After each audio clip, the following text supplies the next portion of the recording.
Assalamualaikum warahmatullahi wabarakatuh. Alhamdulillahirabbil alamin.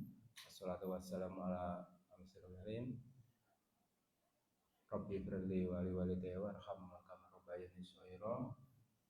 Alhamdulillah, pada kesempatan kali ini untuk jamaah Masjid Darul Jannah, perkenalkan nama saya sebelumnya. Nama saya dengan Imam Sufa.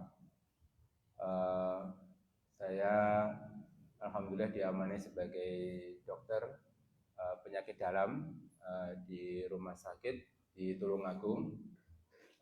Saya biasanya bekerja di rumah sakit campur darat, di rumah sakit Bayangkara. Sebenarnya saya aslinya dari Mriki, Barjamaah di Desa Sukodono, Kecamatan Karangrejo di Tulungagung. Nah, di daerah Kucen ke barat. Alhamdulillah pada kesempatan kali ini mungkin kita bisa langsung ya. Jadi kesempatan kali ini saya akan mempresentasikan atau membicarakan tentang bagaimana menjaga kesehatan ginjal kita. Slide. Ini gambaran ginjal kita itu seperti ini. Nah, nanti pada kesempatan ini kita akan membicarakan tentang beberapa poin, ya, diantaranya tentang bentuk, letak ginjalnya, fungsi ginjalnya, akibat dari ginjal yang misalkan kita tidak dijaga nanti apa, kemudian tanda atau gejala ginjal kita kalau tidak sehat itu bagaimana tandanya, terus pemeriksaan apa yang untuk mengetahui fungsi ginjal kita itu bagaimana, beberapa terapi untuk penyakit ginjal dan bagaimana pencegahannya biar tidak terjadi penyakit ginjal, dan nutrisi ginjal yang biar kita tetap sehat itu bagaimana. Slide.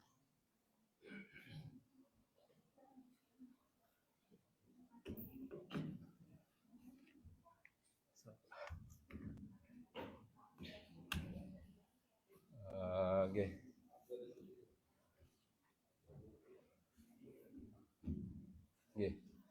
Ini ginjal ya Pak ya. Jadi ginjal itu sebenarnya merupakan salah satu organ vital Pak. Organ vital itu organ yang penting ya. Jadi selain jantung, paru dan otak itu, ginjal itu merupakan organ yang sangat penting sekali atau vital. Agak dibesarkan. Nah, ginjal itu ada dua, Bapak Ibu. Jadi ginjal itu ada dua, ada yang kanan sama yang kiri. Nah itu. Nah posisinya itu di bagian belakang rongga perut ya, di kedua sisi tulang belakang, seperti di pinggang ya. Jadi posisinya di pinggang kanan sama kiri. Terus beratnya itu cuma 125 sampai 170 gram lah, ya kecil ya, ringan ya. Ringan terus kecil ya. Tapi walaupun kecil, walaupun ringan, itu fungsi ginjal ini sangat vital dan harus kita jaga.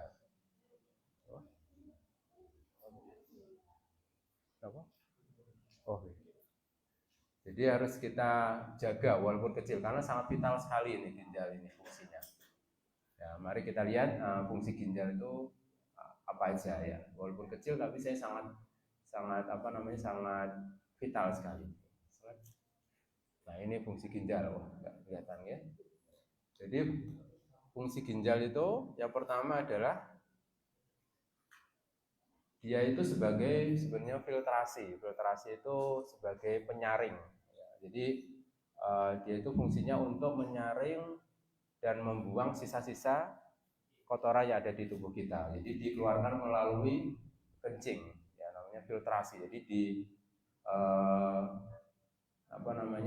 semuanya pasti barang ada di dalam tubuh kita itu pasti ada yang barang kita yang kotor, ya. Nah, terus kemudian nanti akan pasti melewati ginjal itu pasti. Nah, nanti sama ginjal difiltrasi atau disaring, dan kalau yang kotor akan dibuang lewat kencing, kalau masih berguna, dia akan diserap kembali oleh tubuh. Nah, itu fungsi ginjal yang pertama. Ya. Kalau ini terganggu, ya kotoran-kotoran itu tidak akan keluar dan akan tetap masuk di dalam tubuh kita. Nah, itu sangat bahaya sekali kotoran itu. Yang kedua adalah menyeimbangkan cairan tubuh. Ya, seperti yang kita ketahui bahwa ginjal itu untuk mengeluarkan kencing atau mengeluarkan bentuknya dalam bentuk cairan. Jadi ketika kita minum itu cairan itu juga harus dikeluarkan. Pengeluarannya bisa melalui uap, ya, melalui kita menguap berbicara itu juga air bisa keluar. Ya. Juga bisa melalui keringat. Ya. Tapi paling besar itu yang bisa mengeluarkan cairan yang kita masuk, yang kita minum itu adalah lewat ginjal. Ya. Itu harus harus dikeluarkan, harus seimbang antara yang masuk sama yang keluar, harus seimbang. Kalau misalkan itu tidak seimbang, misalkan ginjalnya terganggu, ya itu air yang kita masuk itu tidak bisa kita keluarkan. Ya, jadi badan kita nanti bisa terasa bengkak seperti itu ya. Kebanyakan atau kelebihan overload dari cairan di dalam tubuh. Ya, oleh karena itulah ginjal ini adalah fungsi untuk mengeluarkan, yang penting sekali untuk mengeluarkan cairan. Yang ketiga adalah memproduksi sel darah merah. Ternyata ginjal itu fungsinya menghasilkan suatu zat besi, Pak. Jadi zat besi ini fungsinya untuk sebagai bahan untuk pembentukan sel darah merah. Ya. Jadi sel darah merah itu ya apa yang di pembuluh darah kita, itu sel darah merah itu dibentuk oleh zat besi. Nah, zat besi ini dihasilkan oleh ginjal. Apabila ini ginjal ini terganggu, berarti dia tidak akan menghasilkan zat besi di dalam tubuh kita sehingga tidak akan menghasilkan suatu sel darah merah. Akibatnya kalau sel darah merah itu berkurang misalkan mengakibatkan terjadi suatu kelelahan, lemes. Ya, jadi darah kita itu kurang, jadi lemes. Kalau misalkan dan darah itu juga berfungsi sebagai untuk mengikat oksigen. Ya. Jadi kalau misalkan sel darah merah kita kurang, kemampuan kita untuk mengikat oksigen juga kurang, sehingga badan kita terasa biasanya selain lemah juga sesak. Nah, oleh karena itulah ginjal ini juga fungsinya sangat vital ya untuk menghasilkan suatu sel darah merah. Keempat adalah mengatur tekanan darah. Jadi kita itu di ginjal itu, jadi tadi itu, jadi aliran darahnya itu semuanya itu pasti melalui ginjal, Pak. Nah, kebanyakan aliran dalam bentuk cairan itu diperkirakan sekitar 120 sampai 180 liter darah itu per hari masuk terus-terusan. Terus masuk itu dan nanti akan disaring, akan dikeluarkan, yang itu akan terus masuk. Apabila ginjal ini terganggu, ya, itu berarti 120 liter itu tidak masuk ke dalam ginjal. Kayak istilahnya terhambat, ya. Terhambat sebelum masuk ke ginjal. Kalau misalkan terhambat, itu akan mengakibatkan terjadinya respon dari tubuh itu, mengakibatkan ini pokoknya harus masuk, ini 120 liter itu harus masuk ke ginjal, gimana pun caranya. Pokoknya respon tubuh itu bagaimana caranya 120 liter darah itu harus masuk ke ginjal. Bagaimana caranya? Itu respon dari tubuh kita. Alhamdulillah kita diberi suatu anugerah dari Allah ya. Jadi kita itu seperti diberikan, tubuh kita itu pokoknya merespon. Kalau misalkan ada sesuatu yang ganjal itu pasti akan direspon dan dia harus dipaksa terus. Nah, ginjal itu terpaksa kalau misalkan dia nggak mampu atau fungsi ginjalnya terganggu, nah aliran darah itu yang terhambat itu kayak seperti tertekan gitu dalam tubuh kita, sehingga tekanan darah kita menjadi terganggu. Ya. Oleh karena itu kalau misalkan aliran darahnya kita lancar, insya Allah tekanan darah kita akan baik. Ya. Kalau misalkan aliran darahnya kita lancar, ginjalnya baik, ya insya Allah tekanan kita akan baik. Terus yang terakhir adalah mengaktifkan vitamin D. Jadi vitamin D itu, jadi ginjal itu fungsinya dalam secara tidak langsung, yaitu dia mengaktifkan vitamin D. Nah, vitamin D ini fungsinya untuk apa? Yaitu untuk mengatur kalsium di dalam zat tulang atau gigi ya, seperti itu. Jadi kalau bisa tulang kita pengen kuat ya, pengen bagus ya, ginjal kita juga harus baik. Karena vitamin D itu membantu untuk seperti mengeraskan tulang atau menyimpan kalsium di dalam tulang.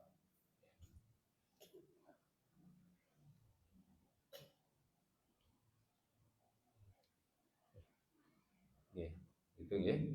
Nah, ini 4 fungsi ini sangat vital sekali. Jadi harus kita jaga, Bapak Ibu ya.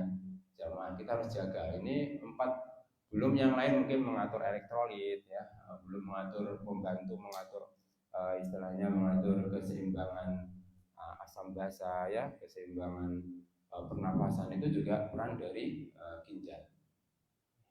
Nah, akibat misalkan kita nggak menjaga ginjal kita, apa yang terjadi pada jamaah? Jadi ada beberapa penyakit ya yang mungkin yang banyak kami ketemui ya, dan ini adalah paling banyak ya, itu seperti batu ginjal ya.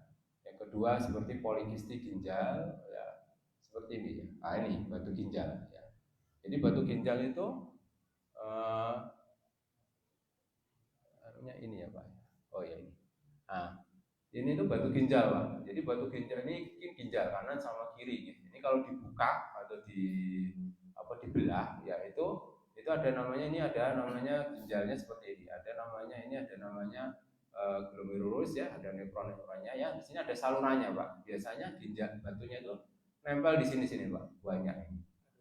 Nah, ini sampai ke bawah ini bisa ini ya. Kalau banyak sekali ginjalnya, ini batu ginjalnya. Nah, ini kalau kita nggak jaga ginjal kita, ya.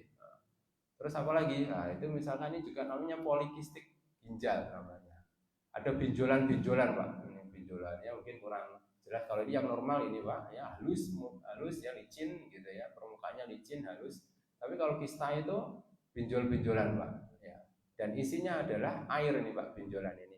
Ya, kista itu ya, benjolan air itu. Nah, kalau kita nggak jaga bisa menyebabkan seperti ini. Ya. Terus ini yang paling sering itu ini infeksi saluran ginjal atau saluran kemih. Ini kan ginjalnya Pak, ginjal, ini salurannya ya. Terus kemudian nanti ada kantong, namanya kantong ya, kantong kemih ya. Terus ini namanya di alat kelamin kita, ini keluar kencingnya ya normalnya. Nah, ini banyak infeksi di sini nih Pak. Ya. Infeksinya bisa di sini ya. Sampai ginjal juga bisa, ke sini juga bisa, sampai bahkan di ujung sini ya. Biasanya akan timbul rasa nyeri ya, rasa tidak nyaman. Nah, itu penyebabnya bisa kena bakteri, jamur atau yang lainnya. Ya. Kalau ginjal kita nggak kita jaga bisa menyebabkan risiko terjadinya infeksi saluran ginjal. Nah, terus ini lama-lama ya kebanyakan bisa juga risiko kalau misalnya kita nggak jaga mengakibatkan terjadi namanya gagal ginjal akut maupun kronis. Artinya maksudnya apa? Jadi bentuknya ginjalnya itu awalnya normal seperti ini Pak. Lama-lama sebenarnya mengkerut ini Pak. Ya. Warnanya beda ya, seperti mengkerut ya, lebih kecil ya. Nah, itu kalau masih kondisi yang akut ini ya. Kalau kronis itu mengkerut itu bukan bijol-bijol, maksudnya itu dia mengkerut, fungsinya itu bentuknya itu tidak teratur lagi ya, tapi isinya bukan kayak kista tadi, isinya itu bukan kayak air atau gimana ya, tapi memang bentuknya sudah tidak baik seperti itu ya. Nah, kalau kita nggak jaga, lama-lama bisa menyebabkan terjadinya suatu gagal ginjal ya, menjadi gagal ginjal yang lama-lama menjadi suatu kronis itu berlangsung lama Pak ya. Jadi fungsi-fungsi tadi, 4 fungsi tadi jadi terganggu nantinya ya. Nah, ini akibat kalau misalkan kita tidak menjaga ginjal kita, tidak bisa menjaga ginjal kita ya. Pasti kita nggak mau ya Pak ya. Padahal kecil Pak, tapi fungsinya sangat besar sekali ya. Ini terus bagaimana kita mengetahui bahwa ginjal kita itu tidak sehat ya. Jadi tergantung masing-masing penyakitnya tadi ya Pak ya. Gejalanya apa? Kalau misalkan batu ginjal, gejalanya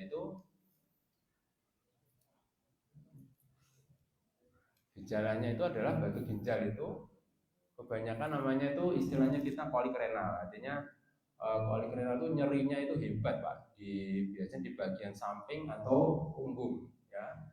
Pinggang sebenarnya, bukan punggung, pinggang yang bisa menjalar ke perut depan Pak ya. Sampai ke bawah, bahkan sampai ke selangkangan, bahkan sampai ke ininya alat kelamin kita Pak. ya. Itu kolik renal itu disebut kolik renal itu rasanya itu kayak gulung kuming, Pak. Ya, gulung kuming. Jadi kalau ada yang gulung kuming ya, gulung kuming itu apa ya, istilahnya rasanya kayak bergulung-gulung gitu, rasanya nyeri sekali, hebat, gitu. Nah, kenapa? Karena memang ini jadi gerakan dari saluran kencing ini atau ginjal itu secara kita tidak sadar itu gerakannya seperti ini, Pak. Jadi seperti buka tutup. Jadi tujuannya itu kenapa kok buka tutup itu tujuannya air itu biar mengalir ke bawah normalnya, Pak. Jadi biar nanti terus ngalir, jadi namanya ada gerakan kayak seperti gerakan apa namanya masuk gitu. Jadi air masuk ke sini, dia digerak biar didorong ke bawah. Nah, kalau misalkan ada batunya, ya itu nanti akan menempel di sini batunya itu. Ya. Nah, batunya di sini. Kalau misalkan kena ini gerakan ini nanti akan apa namanya antara antara apa dindingnya itu, ya, itu nanti akan saling bergesekan, ya, sehingga timbul rasa nyeri ya. Nyarinya ya kadang hilang, kadang timbul, kolik seperti itu istilahnya. Kadang pada waktu tekan gini dia timbul, pada waktu dia longgar dia akan hilang. Nah, namanya kolik, namanya kolik atau renal. Itu nyeri sekali, Pak, memang itu. Apa bukan gaya atau apa, tapi memang nyeri sekali itu, Pak. bukan gaya atau jadi gitu, buatan itu memang nyeri sekali. Biasanya itu nyerinya dari pinggang tembus ke depan, ya. Terbang sampai itu nyeri sekali ya. Terus bahkan bisa timbul biasanya kalau kita tanya keluar darah enggak, iya biasanya keluar darah biasanya, karena ini menggesek apa namanya menggesek dinding-dindingnya ini ya, pasti biasanya keluar darah. Jadi biasanya kita tanya keluar darah atau enggak, atau keluar pasir, bahkan ada yang bilang pernah keluar pasir begitu. Itu nyumuri sekali, Pak, itu ya. Itu karena salurannya kecil sekali, Pak. Terus gejala yang lain apa? Biasanya nah ini yang paling dia sering buang air kecil. Tujuannya apa dia buang air kecil? Jadi apa namanya respon tubuh itu kalau misalkan ada sesuatu barang itu pasti dia cepat-cepat pengen mengeluarkannya, Pak. Ya kayak diare begitu. Kalau ada infeksi bakteri dia pasti akan diare terus. Jadi di diare itu tujuannya ya alhamdulillah itu tujuannya untuk mengeluarkan racunnya, Pak. Ya. Seperti halnya juga di sini juga kalau ada batu, ada infeksi dia biasanya akan kencing gitu, ya akan kencing-kencing terus-terusan, tujuannya untuk mengeluarkan batu itu biar cepat keluar. Bagaimana itu jangan ditahan, Pak, jadi keluarkan aja ya, pasti sakit memang ya, tapi dibiarkan aja, jangan ditahan, oh kok sakit gitu, jangan ya, jadi tetap dikeluarkan. Memang biasanya akan sering buang kecil ya. Terus kemudian biasanya karena terlalu nyuri sekali, Pak, bisa menyebabkan terjadinya mual muntah. Itu sudah respon gitu. Sudah respon dari apa? Dari otak. Kalau misalkan sudah ditahan, nggak tahan, itu bisa menyebabkan nyeri apa namanya? Bisa menyebabkan terjadinya mual muntah. Ya. Bahkan bisa menyebabkan terjadinya suatu infeksi. Kalau sudah infeksi, biasanya tandanya adalah mual muntah, ya, kencingnya warnanya bau tidak sedap, itu biasanya sudah terjadi suatu infeksi akibat dari suatu batu ya. Nah penyebabnya apa? Biasanya batu ini penyebabnya itu paling banyak itu karena ini, Pak, dehidrasi. Dehidrasi itu kayak apa? Kayak minumnya kurang, Pak, ya. Minumnya kurang. Jadi minumnya kurang itu biasanya kita itu sarankan 8 sampai 10 ya. 10 gelas sehari, Pak, ya. Atau 2 liter ya. 2 liter itu. Jadi kalau kurang dari itu kemungkinan itu resiko terjadi batu ginjal bisa. Okay? Terus apalagi kalau misalkan ya minum kalau perlu aja, kalau habis makan baru minum ya. Seharusnya enggak, Pak. Jadi seharusnya itu ya setiap kali kegiatan pokoknya target itu kalau bisa 2 liter per hari. Jadi minum setiap kali, jadi jangan ketika makan baru minum gitu ya. Tapi aktivitas yang lain ya harus tetap minum juga seperti itu. Nah itu dehidrasi ya, atau mungkin ada juga bahan darinya itu biasanya kebanyakan adalah asam urat, Pak, mungkin ya, mungkin dari Dr. Hanif kemarin sering mengecek nih asam urat ya, Pak ya. Nah ini resiko juga untuk terjadinya batu, karena batu itu bahannya bahan apa namanya bahan pembuatnya itu dari namanya batu dari asam urat atau dengan oksalat. Oke, jadi kalau misalkan ada yang penderita asam urat itu harus hati-hati, Pak ya. Kemarin mungkin dari Pak Hanif kemarin ada pemeriksaan kesehatan ya, Pak Hanif ya. Jadi ada pemeriksaan kesehatan itu untuk mengecek tiap waktu kalau ada asam urat atau gula itu perlu dicek secara berkala, ya. Lanjut. Nah, kalau ini yang kedua tadi polikistik ginjal sama gejalanya Pak, ya tidak ada perbedaan, sama ya nyeri ya, tapi biasanya itu nyeri kalau memang kistanya itu terlalu besar Pak, ya kistanya terlalu besar terus sampai mengganggu, itu gejalanya sama ya seperti tadi nyeri dari punggung dari pinggang ke depan ya, itu mirip seperti batu ginjal, tapi ini sebenarnya kelainan genetik, jadi suatu kelainan dari dari bawaan istilahnya Pak, dari bawaan, dari ini biasanya adalah karena menyebabkan terjadinya timbulnya suatu kista. Gejalanya sama dan biasanya kalau sudah besar namanya giant kystic namanya, yaitu dia baru menimbulkan suatu gejala. Tapi kalau masih kecil-kecil itu biasanya kita evaluasi ya, 6 sampai 12 bulan gitu kita evaluasi. Tidak harus dilakukan suatu tindakan. Nanti tindakannya ada nanti. Nah, ini paling sering adalah infeksi ginjal. Nah, tandanya apa? Ini juga salah satu tanda gejala ginjal kita nggak baik, Pak. Ini yang paling sering ya. Istilahnya kita itu anyang-anyangan, ya, Pak. Anyang-anyangan, nah itu. Anyang-anyangan. Nah, ini. Jadi infeksi itu macam-macam Pak letahnya. Bisa di ginjalnya sendiri ya, di saluran ginjalnya, ya, di kantong kemihnya, bisa sampai ke ujungnya sini juga bisa. Nah, ini penyebabnya adalah infeksi bakteri Pak. Bakteri paling banyak, ada juga jamur ya atau yang lainnya ya, tapi paling banyak adalah bakteri. Nah, gejalanya apa? Jadi kalau ada tanda-tanda, ada beberapa gejalanya itu ginjal kita nggak baik Pak. Yang pertama sering buang air kecil ya itu sering tadi sama ya gejalanya ya, mirip. Jadi sering buang air kecil, tujuannya untuk apa? Itu untuk mengeluarkan batu atau mengeluarkan bakteri juga, jadi dia akan sering keluar kencing, nggak apa-apa. Yang kedua, nyerinya terasa pada waktu buang air kecil itu terasa terbakar atau disuria ya, jadi nyeri ya, anyang-anyangan lah istilahnya ya, anyang-anyangan itu termasuk tanda dari infeksi saluran kencing.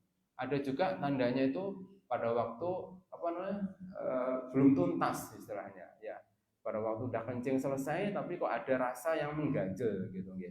Nah, itu namanya urgensi. Jadi ada sedikit keluar itu nyeri gitu ya rasanya, itu kayak ada mengganjel. Nah, itu juga tanda-tanda tanda-tanda dari infeksi saluran kencing. Nah, terus kemudian dari warna kencingnya bagaimana? Yaitu kayak bisa warna keruh ya. Jadi urin itu normalnya itu adalah warnanya kuning jernih Pak. Kalau ada kuning pekat ya, terus merah ya, warnanya gelap, apalagi bau, itu harus hati-hati itu ya.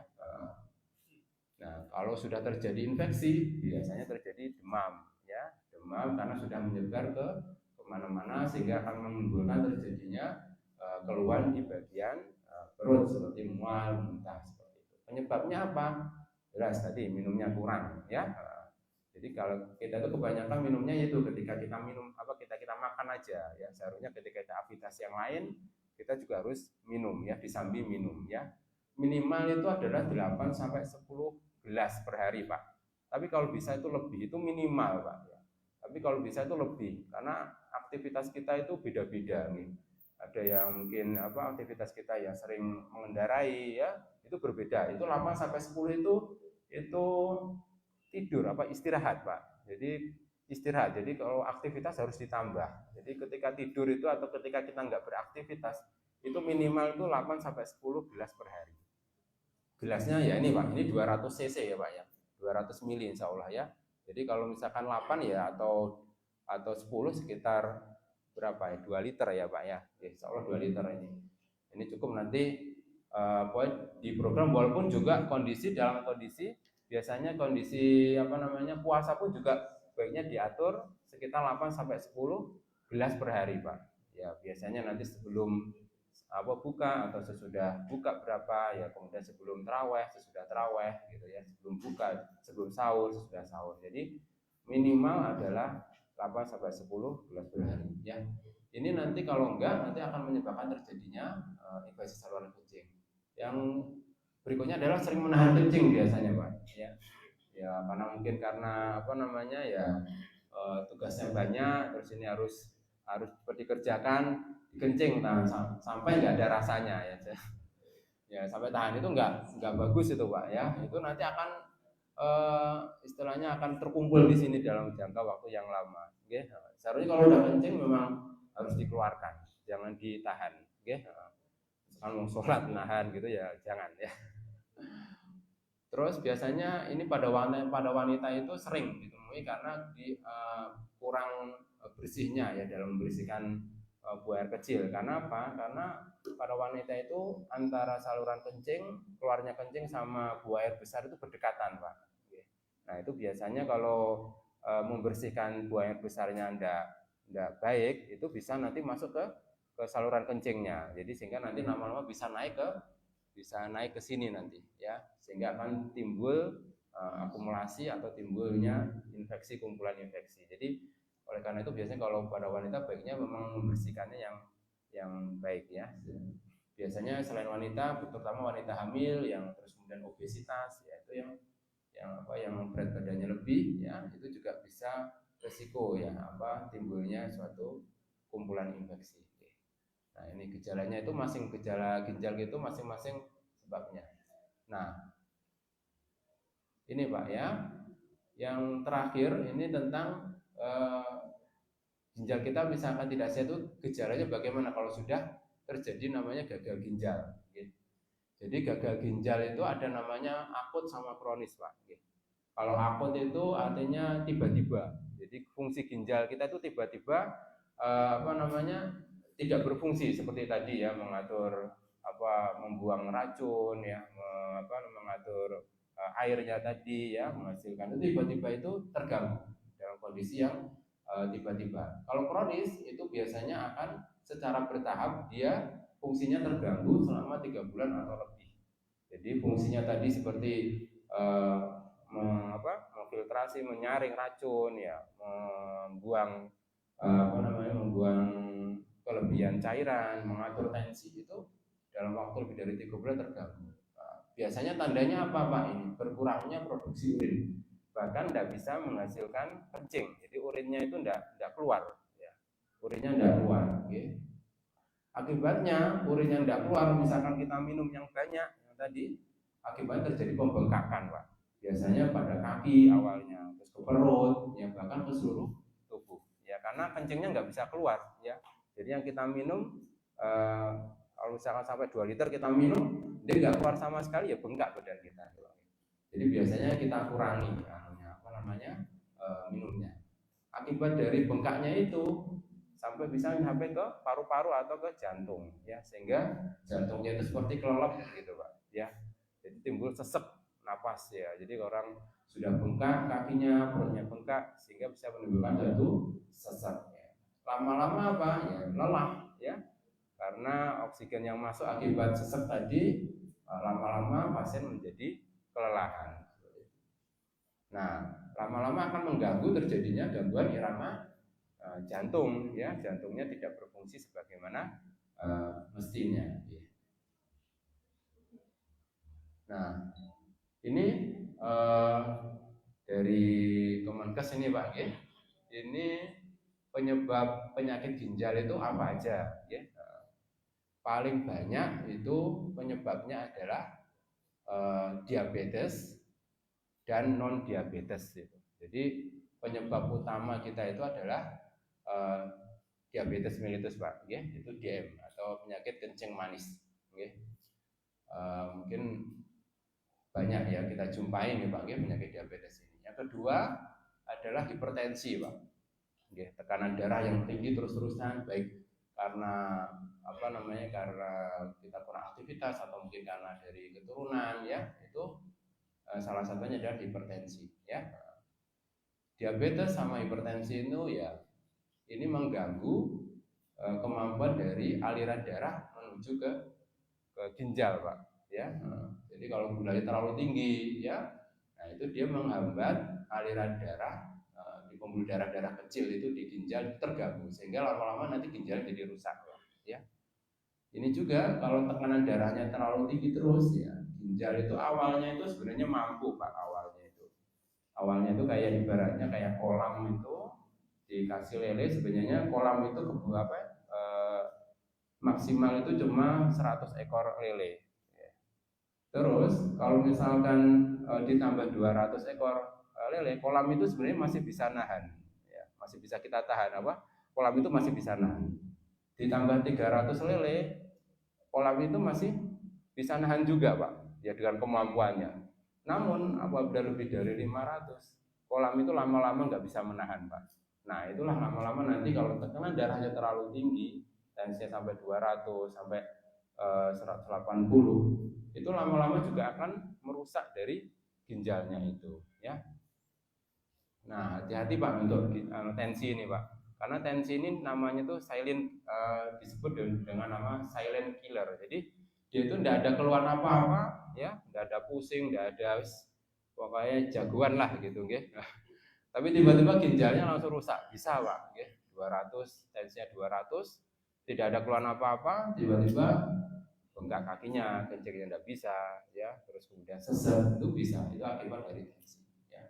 Yang ketiga adalah konsumsi obat pereda nyeri. Ya, jadi nyeri itu kalau terlalu lama, ya maksudnya ini Pak, terlalu lama, terlalu sering itu biasanya dia akan berikatan dengan ginjalnya. Ya, kalau lama-lama ginjalnya itu kebanyakan anti nyeri, itu bisa merusak atau meradang, mengakibatkan terjadi suatu peradangan, ya, di ginjalnya. Oleh karena itu Bapak Ibu, jadi kalau misalkan pereda nyeri itu diberikan kalau perlu aja, ya, jangan terus-terusan, ya. Bahaya nanti untuk ginjal. Terus yang lainnya, ini menyebabkan terjadinya radang ginjal, ya. Nah, yang lainnya seperti insya Allah enggak ya Pak, narkoba, yang obat-obat yang lain yang sangat berbahaya sekali seperti narkoba, ya, alkohol, ya, seperti merokok, itu juga itu secara tidak langsung bisa menyebabkan perusakan atau peradangan dari ginjal itu, ya. Jadi harus kita hindari, ya.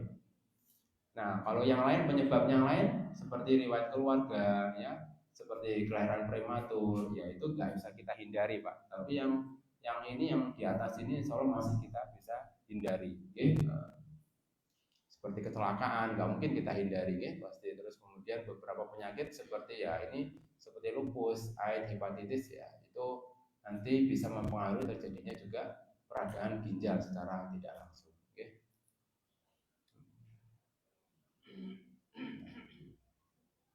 Terus bagaimana kalau misalkan bagaimana kita mengetahui kalau selain tadi gejalanya, ya Pak, ya, gejalanya sudah kita ketahui kalau misalkan tidak sehat apa aja, ya, gejala ginjal itu kalau nggak sehat, ya. Terus bagaimana dengan pemeriksaan penyakit ginjal ini, ya, maksudnya biar kita tahu atau biar kita mencegah biar ginjal, untuk mengetahui biar ginjal kita itu sehat atau tidaknya, ya. Yang pertama yang sederhana dengan pemeriksaan darah Pak, ya. Jadi bisa diambil darahnya, itu biasanya Bapak Ibu bisa memeriksa dengan tes ureum sama kreatininnya, ya. Jadi ureum sama kreatinin itu merupakan suatu pencahar protein yang dikeluarkan melalui ginjal, ya. Seharusnya yang dikeluarkan oleh ginjal itu cuma sedikit Pak ureumnya itu, ya, tidak boleh banyak, ya. Kalau banyak nanti yang dihasilkan, ya, itu berarti ada sesuatu, ginjalnya tidak mampu, artinya ada sesuatu yang kebocoran, ya, mengakibatkan ginjalnya ininya tandanya ginjalnya itu rusak, ya, karena dia tidak mampu lagi untuk mengatur ureum itu keluar masuknya, ya. Kalau ureumnya banyak di dalam tubuh kita berarti yang dikeluarkan adalah sedikit, nah itu berarti ginjal kita mengalami kerusakan, okay. Sama juga dengan kreatinin, cuma kreatinin itu produk dari otot, ya, yang dikeluarkan tetap melalui ginjal. Jadi ini suatu parameter, ya, atau suatu tanda dari ureum kreatinin untuk mengetahui kemampuan fungsi ginjalnya. Jadi kalau ini dua-duanya ini terlalu tinggi di dalam tubuh, berarti ginjal kita itu tidak bisa mengatur atau mengeluarkan fungsinya, ya, fungsi ureumnya, kreatininnya, okay. Dan juga nanti biasanya disarankan untuk mengetahui faktor risiko penyebab dari gangguan ginjal itu apa aja, biasanya kita periksa juga bisa pesan gula darah, mungkin asam urat atau mungkin elektrolitnya, gitu. Jadi untuk sekalian aja Pak, sekali ambil ya periksa ureum, kreatinin, juga periksa gula darah maupun asam urat, ya. Jadi sekali tubles langsung Pak, nggih, mintanya gitu, ya. Nanti hari ini cuples ini, besok cuples ini, kasihan nanti, nggih. Sekalian. Yang kedua bisa pemeriksaan dengan urin Pak sebenarnya, ya. Mungkin tadi urin bisa ini cek urin Pak, yaitu untuk mengetahui tadi dehidrasi atau enggak. Jadi warna urin itu yang normal itu kuning jernih Pak. Nanti ada tesnya ya, jadi dipstick namanya, ya. Itu nanti ada warnanya yang coklat, ada warnanya coklat pekat, ya, ada warnanya merah. Itu nanti akan dilaporkan hasilnya. Nah ini beberapa yang sebagai tandanya apa untuk mengecek urin itu. Kalau misalkan ada namanya eritrosit Pak. Eritrosit itu sel darah merah. Jadi kalau ada sel darah merah ada di dalam urin kencing, ya itu berarti kemungkinan ada perdarahan Pak. Jadi kalau misalkan kencingnya warna merah terus kemudian diperiksa ternyata eritrositnya meningkat, itu kemungkinan ada perdarahan. Terus kalau ada juga di situ nanti ada dilaporkan leukosit Pak. Leukositnya urin, ya, itu menunjukkan adanya suatu infeksi atau sel darah putih. Ya kalau ada berarti nanti sel darah putihnya itu meningkat, itu menunjukkan adanya suatu infeksi. Yang ketiga biasanya ada namanya dilaporkan ada kristalnya. Kalau kristal itu menunjukkan adanya batu. Terus biasanya nanti secara langsung ditulis ini bakteri gitu. Nah, itu biasanya berarti selain leukositnya meningkat, juga biasanya bakteri yang ada kemungkinan itu adalah adanya infeksi saluran kencing. Oke. Cepat buatan Pak, buatan cepat nggih? Buatan nggih. Nah, terus ini Pak, bisa kita periksa juga dengan namanya mungkin Bapak Ibu bisa namanya USG Pak. USG namanya USG ginjal. Nanti USG ginjal itu penampakannya seperti ini Pak. Ya, itu namanya ada glomerurusnya, ada namanya bagian-bagian namanya ada korteksnya, ya. Terus kemudian ada kalisnya, itu bagiannya. Nah, USG ini ginjal ini kita nanti bisa mengetahui Pak, ya, bentuknya, bentuk ginjal, ya, bentuk. Jadi di USG nanti biasanya ada namanya ada batunya, ya. Kalau ada batunya tadi ya timbul ada warna putih-putih tadi Pak, ya, batu ginjal. Kalau polikistik biasanya nanti ada lingkaran yang di dalamnya warna. Kalau polikistik itu kalau di USG itu ada lingkaran, terus kemudian nanti warnanya gelap Pak, di dalam lingkaran itu gelap, isinya air. Tapi kalau batu ginjal itu ada ya lingkaran juga, tapi biasanya kalau di USG warnanya putih, ya, putih gitu. Kalau gagal ginjal itu biasanya rusak Pak. Jadi semuanya putih biasanya. Ya, semuanya putih. Jadi nggak ada. Kalau ini sebenarnya kurang jelas ya kalau dia dari jauh. Tapi ini sebenarnya ada namanya batasnya Pak. Ini batas putih, ini glomerulus ya, batas atas nefron. Jadi masih ada batasnya. Kalau ini putih semuanya itu biasanya terjadi gagal ginjal. Terus yang terakhir biasanya rongsen. Rongsen itu ini sudah jarang kita lakukan Pak, ya, untuk biasanya untuk mengetahui batu ginjal, ya. Nah ini putih-putih semuanya Pak, ya. Misalkan rongsen apa namanya tulang belakang itu bisa juga kelihatan gitu, tapi sudah jarang kita lakukan, ya.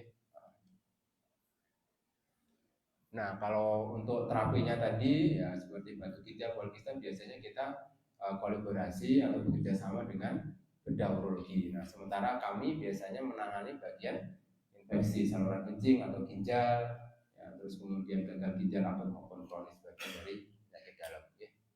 Nah ini Pak terapinya Pak, ya. Ini ya terapinya ya, mudah-mudahan nanti tidak terjadi seperti ini ya Pak ya. Mudah-mudahan kita jamaah di sini tidak mengalaminya lah ya. Tapi amin ya, alhamdulillah ya. Kayak gini loh Pak alat-alatnya itu Pak. Cuma masalah ginjal kecil ya Pak. Cuma ginjal satu mirip kacang ya, gitu. Tapi kalau misalkan ada apa namanya batu atau apa itu tindakannya masya Allah Pak ya, ini mesinnya luar biasa ini Pak ya. Ini biasanya dilakukan oleh sejawat kita dokter bedah urologi, itu namanya seperti namanya ISWL Pak ya. Jadi kayak misalnya ada batu gitu Pak, ada batu itu kayak di apa namanya disinar Pak, sinar dipecah gitu. Nah, itu dipecah biar luruh bagaimana, biar nanti setelah pecah kecil kemudian nanti biar ngalir lewat kencingnya. Nah, gitu. Alatnya kayak gini Pak, nggak cukup lah satu masjid musola ini ya. Ya ditembak, seperti ditembak istilahnya ya SBL itu ya. Atau juga dilakukan tindakan ini Pak. Jadi namanya uretroskop. Jadi sama juga. Jadi intinya dipecah Pak, dipecah kemudian dikeluarkan. Jadi ini dimasukkan Pak alatnya ini ya ke saluran kencing dulu ya.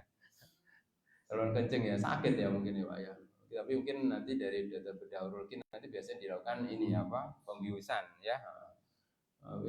Ya seperti ini dimasukkan sampai ke sini sampai pokoknya sampai ketemu ini melalui saluran ini yang penting sampai ketemu ininya apa ketemu batunya ya mulai dari saluran apa kita alat kelamin kita masuk ke saluran kencingnya ya kandung kencingnya terus kemudian ke saluran kencingnya sampai ketemu ya nah, itu kayak gitu Pak Insya Allah mudah-mudahan tidak ada ya Pak ya yang di sini ya sakit tuh Pak rasanya sakit ini Pak mengalahkan sunat ya Pak gini alatnya ya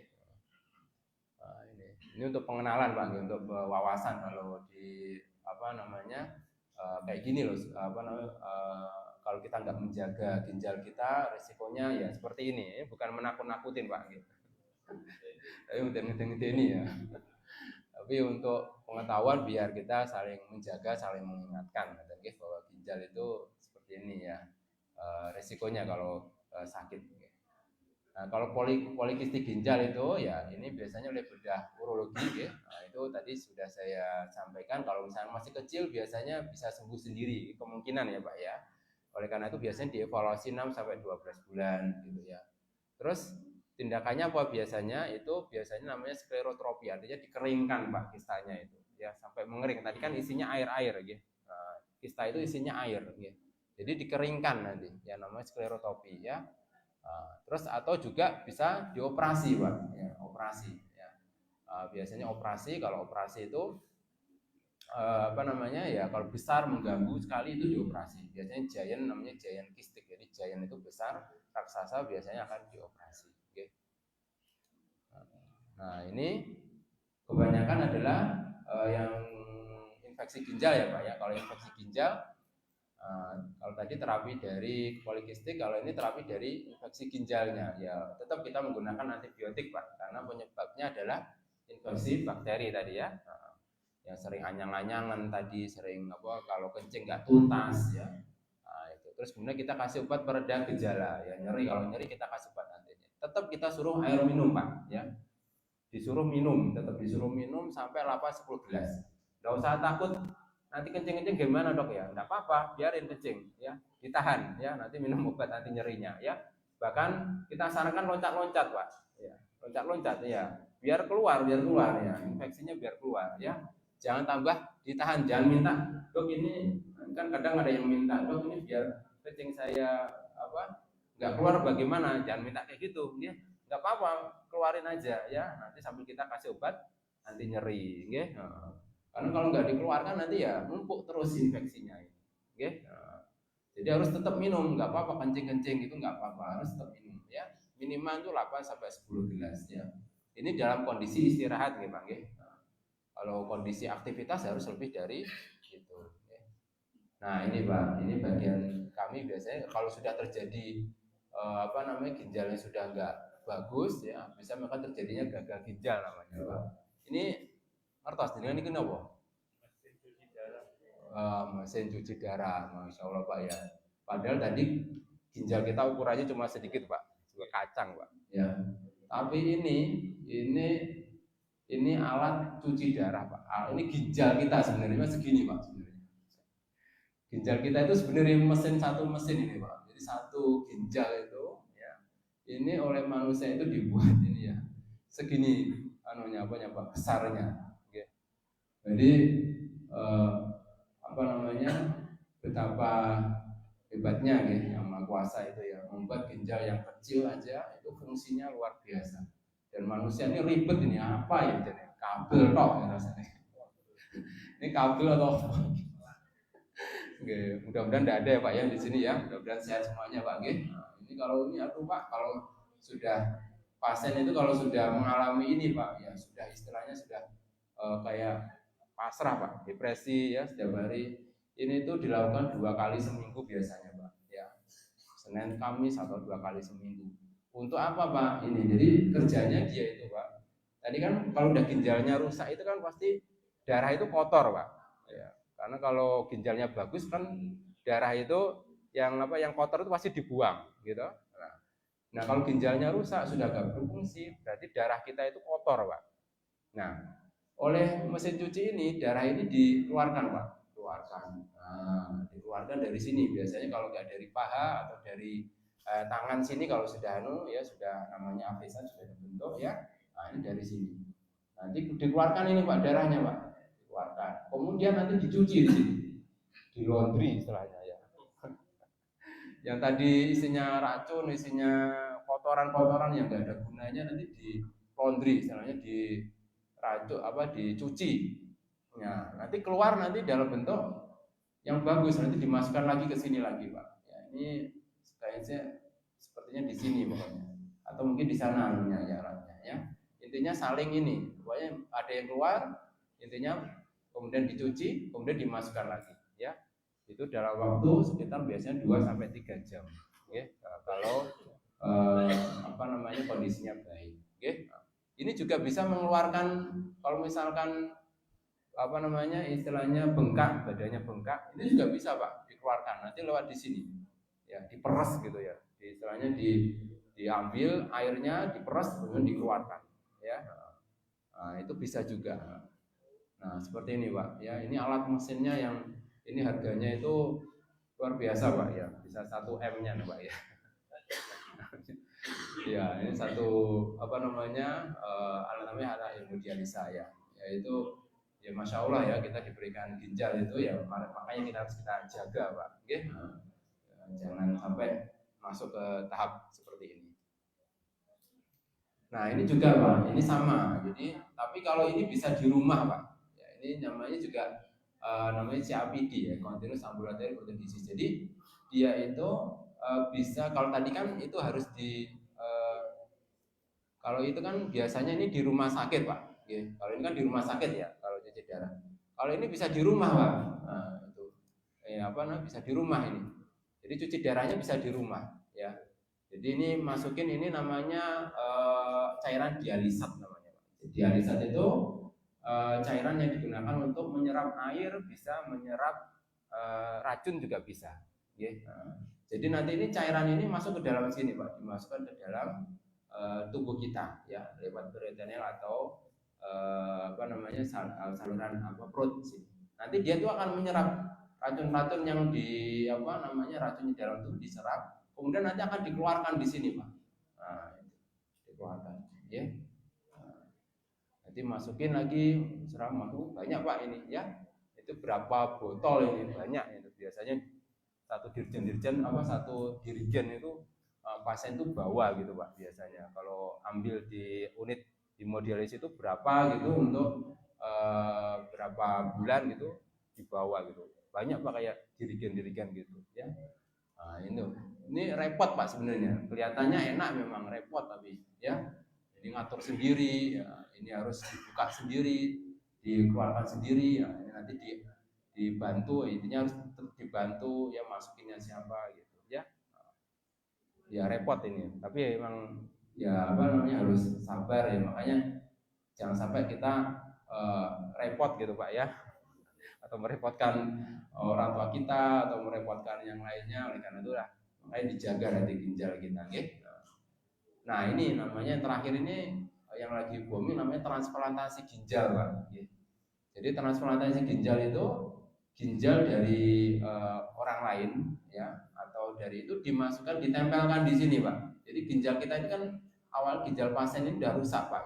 Ya, ini sudah rusak ini ya. Misalkan dua-duanya rusak ini ya. Nah ginjal yang dari luar itu ditempelkan di sini Pak. Nah, dibuat saluran bagaimana biar tetap baik sehingga nanti fungsinya.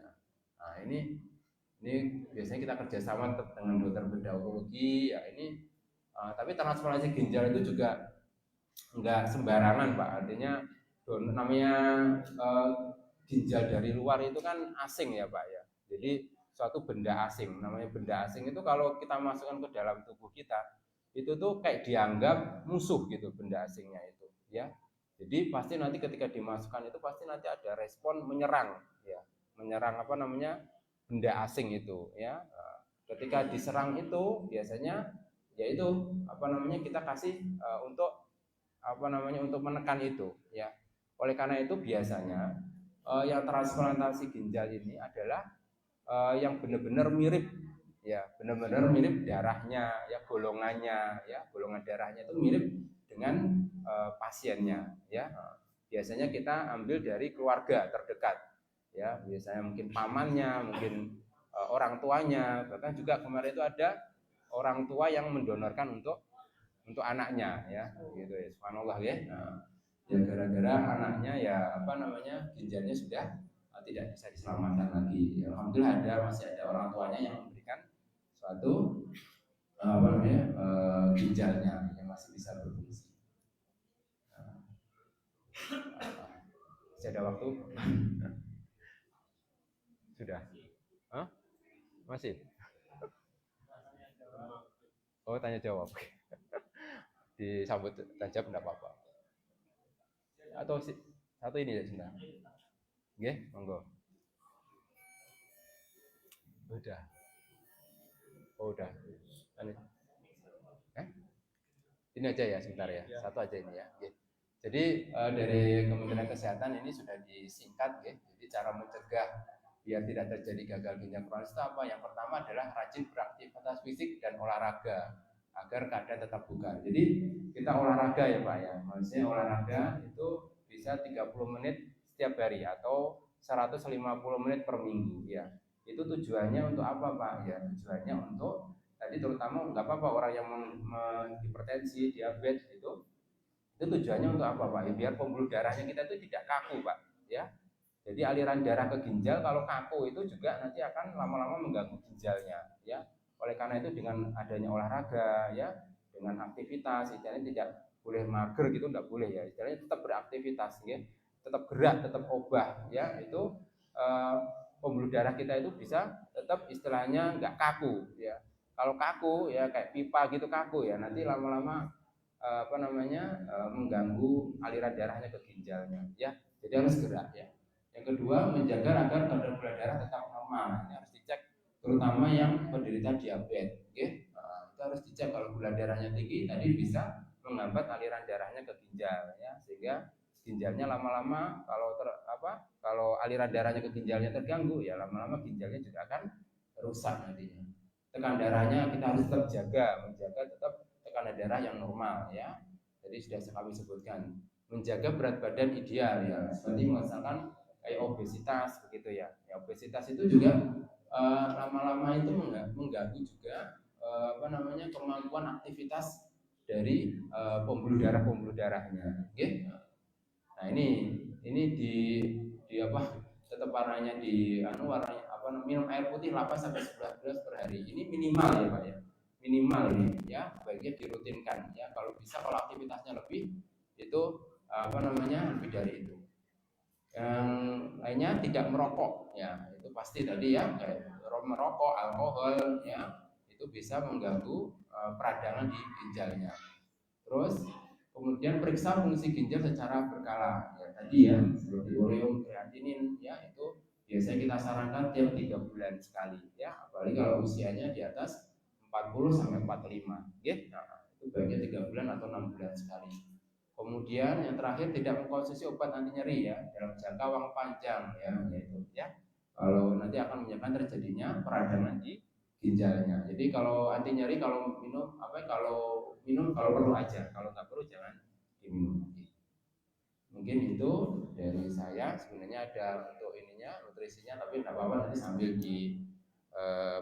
diselangi dengan pertanyaan mungkin dan diskusi. Assalamualaikum warahmatullahi wabarakatuh.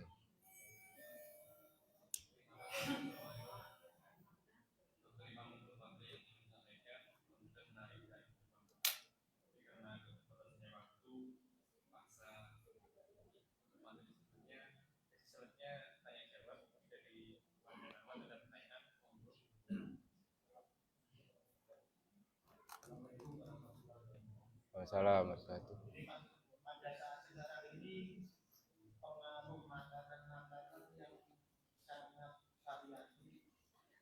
bagaimana caranya untuk menjaga makan makanan yang mengandung yang mengganggu tentang fungsinya tidak.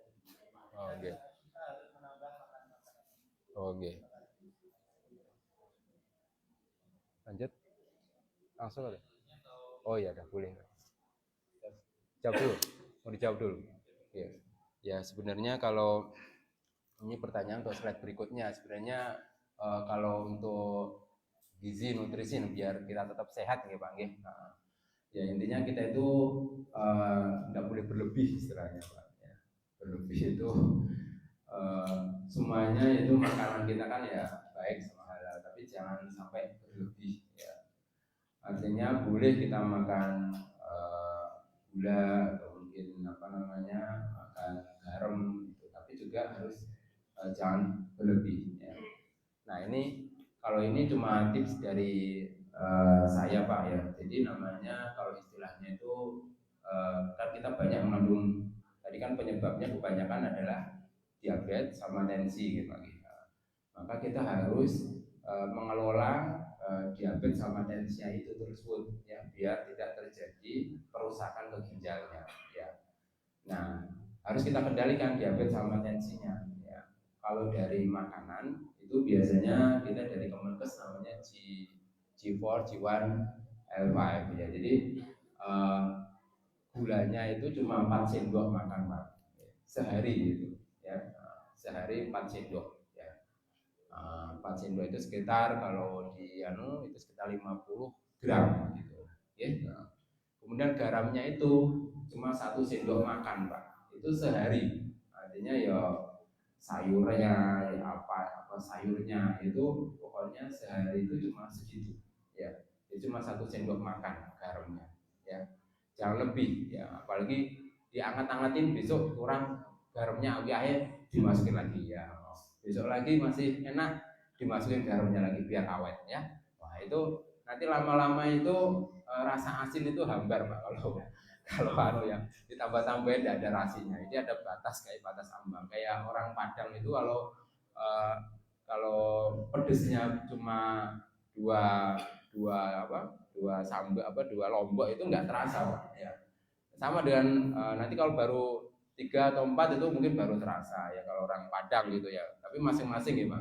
Nah sama dengan kita garam. Kalau garam karena ambang batasnya dari rasa pedes tadi itu sudah berkurang. Kalau nggak 5 dia nggak ada rasa pedesnya. Sama kalau kita. Jadi kayak garam itu kalau misalkan cuma 1 sendok gitu, kalau misalkan lama-lama jadi 2 sendok, nanti 2 sendok itu lama-lama nggak ada rasa asinnya, okay? Hambar gitu. Biar enak rasanya gimana ditambah lagi 1 sendok lagi, biar 3 sendok lagi, tambah lagi ya. Jadi memang kalau ini kita sarankan memang gulanya 4 sendok makan, biasanya garam 1 sendok makan. Nah, jadi jangan terlalu berlebih karena kalau terlalu berlebih ya tadi gulanya diabetes gulanya naik akan terjadinya diabetes. Nanti lama-lama kalau makan terus gulanya itu lebih dari 5 sendok atau 5 sendok sehari biasanya itu nanti akan menimbulkan terjadinya ya gula terlalu tinggi menjadi diabetes ya. Nanti lama-lama kalau gulanya tinggi dia akan aliran darahnya ke ginjalnya dia terganggu ya, sehingga nanti ginjalnya lama-lama nggak dapat oksigen, nggak dapat makanan, akibatnya jadi rusak fungsi ginjalnya seperti itu. Jadi baiknya jangan hindari. Jadi kalau saya biasanya saran saya biasanya kalau gulanya kayak gula aren ya, gula Jawa ya, gula itu baiknya dikurangi Pak, bukan di stop ya Pak ya, maksudnya bukan dihilangkan ya. Terus kemudian kayak garam itu agak dibatasi ya, biasanya saya sarankan 1 sendok makan ya, itu sudah cukup ya. Atau biasanya cuma serasa aja ya. Kalau enggak nanti tensinya tinggi-tinggi bahaya juga ya Pak ya. Seperti itu. Terus kemudian makanan-makanan yang yang biasanya kotak-kotak yang kotak-kotak itu kotak-kotak yang air itu ya rasa manis dan sebagainya itu kandungannya tinggi Pak ya. Itu biasanya setiap satu kotak itu biasanya 18 gram, padahal oleh karena itu boleh itu diminum kalau sekali minum aja, tapi jangan setiap hari sampai 3-4 kotak itu ya. Nah, seperti itu. Jadi cuma satu udah nggak apa-apa. Karena kebutuhannya cuma 50 sampai 60 gram untuk gulanya ya. Seperti itu. Jadi mungkin nanti bisa di ini untuk tipsnya menjaga kesehatan, yaitu untuk ginjalnya seperti antioksidan. Antioksidan itu untuk mencegah peradangan ya Pak ya. Itu yang bagus tuh kayak apa, buah beri ya, ikan berlemak seperti salmon ya, sayuran kembang kol, kubis ya, itu sayur-sayuran yang baik untuk ginjal. Terus kemudian ada cukup kalium ya, itu seperti kayak alpukat ya, buah yang bagus tuh alpukat ya, buah pir ya, buah apa, apel itu bagus Pak ya, untuk diabetes maupun untuk tensi itu baik ya, untuk ginjal ya.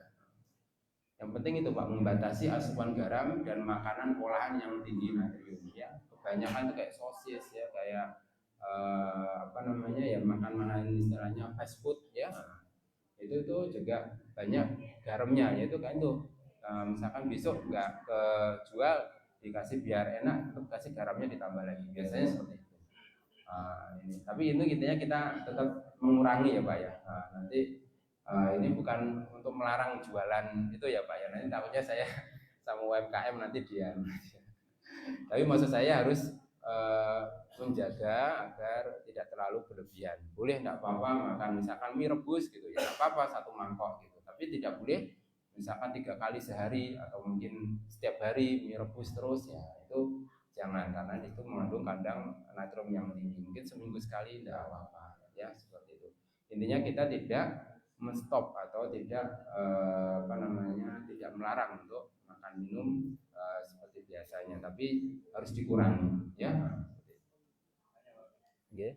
Terkait pola minum, itu ada informasi yang beredar setelah makan itu sebaiknya tidak minum jarak 30 menit. Oh. Terus batasan minimal 8 gelas itu apakah mencakup juga minuman atau makanan yang berkuah, misalkan makan soto berkuahnya mangkok Ya, ya, baik. Sebenarnya kalau habis dengan 30 menit setelah makan, apakah itu mempengaruhi atau itu menurut saya kok tidak ya Pak ya. Itu ya silakan, maksudnya kalau nggak sebelum maupun bahkan kita kalau misalkan pas puasa gitu ya, kita biasanya bagi Pak ya. Jadi 1 gelas sebelum buka, kemudian nanti setelah buka kemudian minum lagi mungkin 2 gelas ya, kemudian sebelum sholat taraweh ya, kita minum lagi ya sekitar 2, terus kemudian menjelang tidur mungkin ya itu, atau menjelang setelah taraweh biasanya kita minum, yaitu kita minum. Terus kemudian pada waktu sahur juga ya, pada sahur kita juga minum mungkin 1 gelas seperti itu.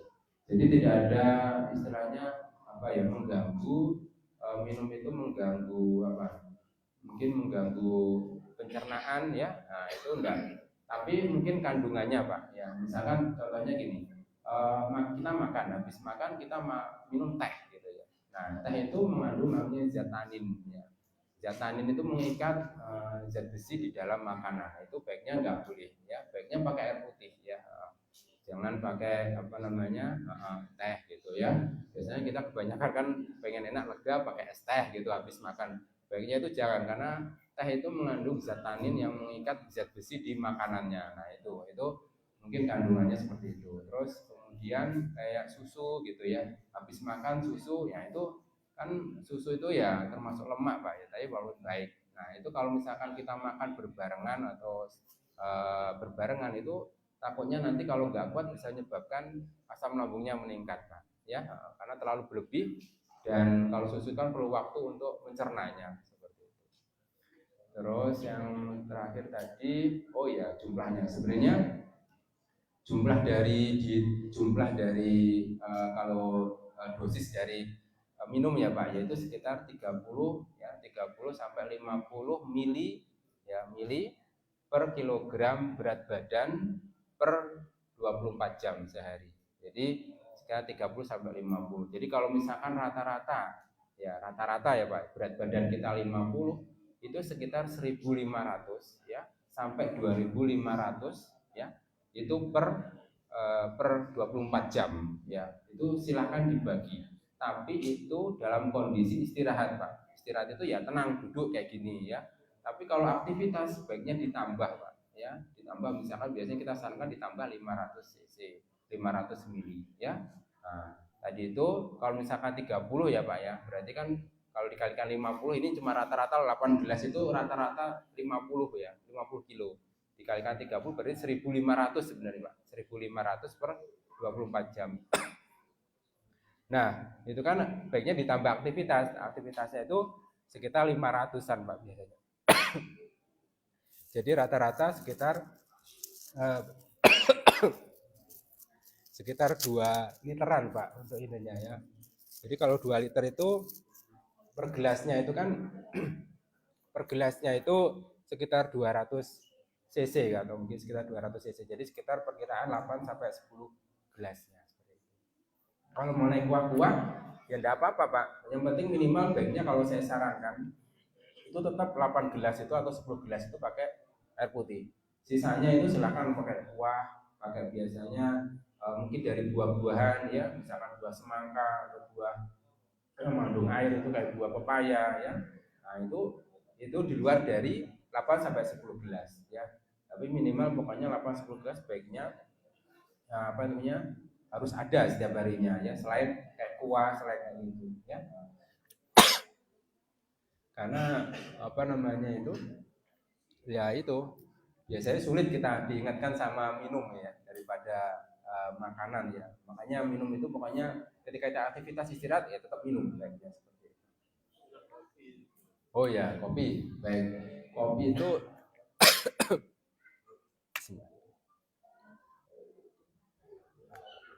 ya. Kopi ya. Ya, karena kita banyak kopi di sini ya. Kalau kopi itu sebenarnya boleh Pak, bisa bagus ya. Jadi kopi itu yang saya ketahui bahwa termasuk kardioprotektif ya. Jadi bagus untuk jantung juga Pak. Ya, biasanya itu rata-rata itu yang saya baca itu sekitar maksimal itu 3 cangkir per hari.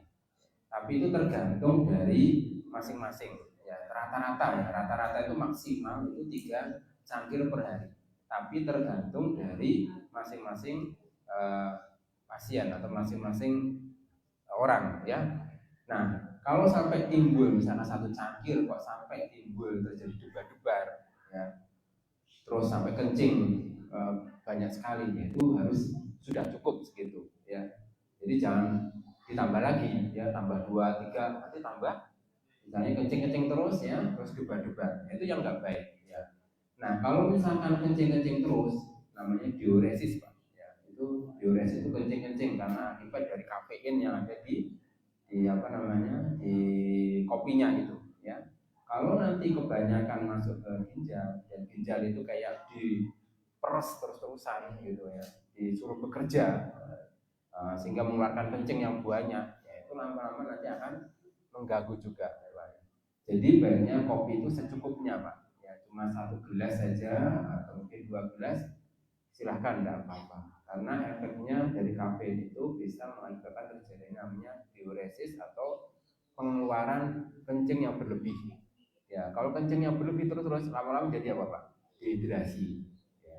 Dehidrasi, kekurangan. Kalau kekurangan cairan jadinya apa? Lama-lama jadi infeksi ya, jadi batu. Oleh karena itu kalau misalkan ngopi baiknya itu harus tetap minum Pak, minum air putih tetap harus minum ya. Jadi 3 gelas, biasanya kalau saya 3 gelas minum air putih, nanti ngopi 1. Nah, karena ngopi itu 1 gelas itu kayaknya sudah 24 jam itu nggak habis-habis sepertinya Pak. Itu kopi itu bikin Pak, jadi bikin kita itu nggak minum gitu Pak ya. Jadi 1 gelas kopi itu bikin kita sudah melupakan air putih yang lainnya kayak gitu ya. Jadi lupa Pak ya, karena saking enaknya gitu ya kopinya itu. Nah, itu baiknya jangan lupa harus minum dulu ya. Nanti kalau diuresis itu bisa menyebabkan ya itu Pak, lama-lama ginjalnya terganggu ya, seperti batu, infeksi saluran kencing. Ada lagi? Monggo. Oh ya boleh.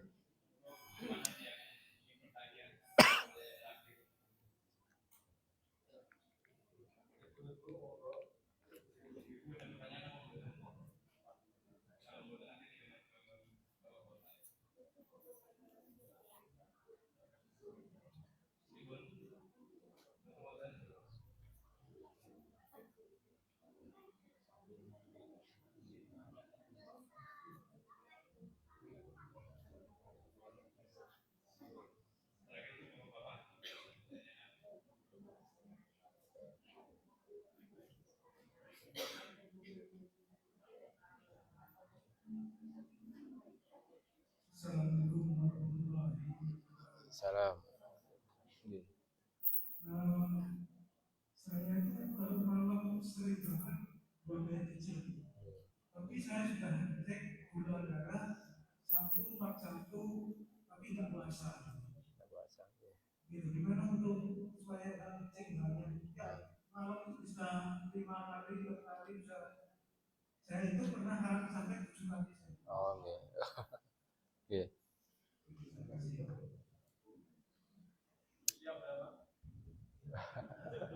Saya usia 68. Ya, oke. Jadi tapi enggak buatan ngopi Pak ya.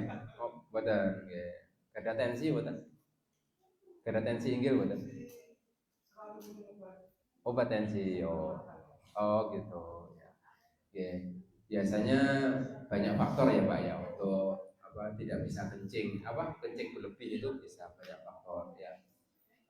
Tapi yang penting berarti kalau misalkan diabetes memang biasanya diabetes ya Pak ya, karena gulanya terlalu tinggi dia menyerap air ya.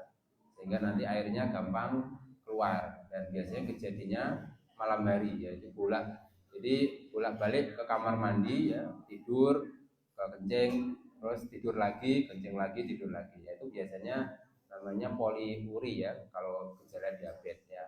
Terus yang kedua mungkin dari faktor obatnya juga bisa Pak ya, mungkin itu ada kandungan mungkin diuretik atau furosemid begitu, itu juga bisa menyebabkan penurunan apa namanya kencingnya berlebih ya.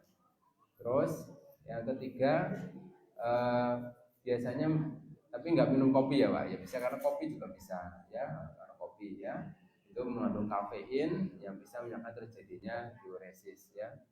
Yang keempat ada mungkin perlu diperiksa Pak ya, fungsi ginjalnya dulu ya Pak ya, sama nanti di USG apakah ada gangguan di prostatnya juga bisa Pak ya. Nanti kalau prostatnya terganggu itu bisa ya, selain nggak bisa buang air, biasanya kalau prostat itu sampai nggak bisa buang air kecil, tapi juga bisa buang air kecil berlebih juga bisa ya.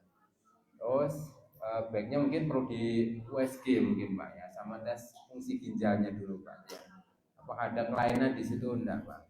Yang ketiga mungkin ya bisa karena tadi mungkin karena usia juga bisa Pak ya, misalkan nanti semuanya normal ya, USG normal, gulanya normal, tensinya normal, tidak ada kelainan di batu, tidak ada kelainan ini infeksi saluran kencing, bisa jadi namanya neurogenic bladder namanya ya, itu tidak mampu untuk menahan sarafnya itu tidak mampu untuk menahan keluarnya kencing, jadi kayak istilahnya ngompol gitu ya, jadi keluar banyak itu bisa saja terjadi ya, biasanya hubungannya dengan memang penambahan usia seperti itu ya. Nah, jadi otot dari kencingnya itu tidak bisa kita tahan ya, terus keluar terus ya. Tapi memang saran saya kalau misalkan seperti itu biasanya kita periksa dulu Pak ya, periksa tes fungsi ginjal, tadi ureum kreatininnya, terus kemudian kita coba perlu di USG, nanti kita lihat apakah ada kelainan di situ, misalkan batu atau kelainan apa namanya prostat, nah itu juga bisa menyebabkan terjadinya banyak urin yang keluar seperti itu. Yaitu banyak faktornya dulu Pak ya, nanti bisa konsultasi apa nanti. Oke. Mungkin itu dari saya, oke.